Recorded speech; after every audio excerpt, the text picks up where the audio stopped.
আজকের রেসিপিতে বন্ধুরা চিকেন দিয়ে ঘুগনি করে দেখাবো। কিভাবে বানাচ্ছি আপনাদের রেসিপিটা করে দেখাচ্ছি।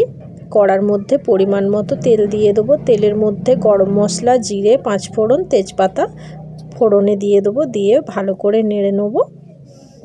নেড়ে একটু চিনি দিয়ে দেবো। চিনির ওপরে চিকেনগুলোকে দিয়ে ভালো করে নেড়ে নিতে হবে। নেড়ে এবার ওর ওপরে পেঁয়াজ কুচি দিয়ে দেবো। পেঁয়াজ কুচিগুলো দিয়েও আবারও নেড়ে নেব।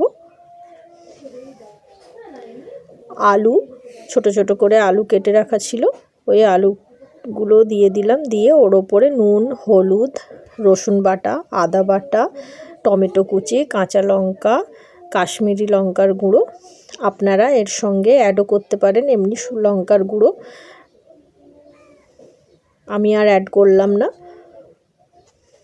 দিয়ে ভালো করে কষিয়ে নেব।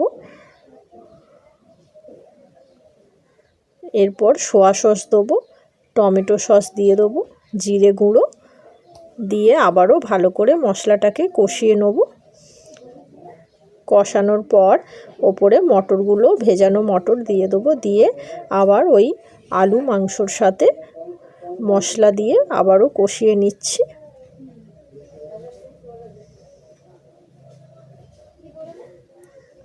কষানো হয়ে গেলে এবার মশলা ধোয়া জলটা দিয়ে আরও একটু জল দিয়ে দেবো।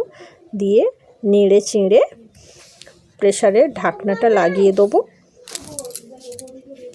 ঢাকনাটা লাগিয়ে 4টে সিটি দেওয়ার পর এই রকম লুক এসেছে। এবার ধনেপাতাটা ছড়িয়ে দেবো।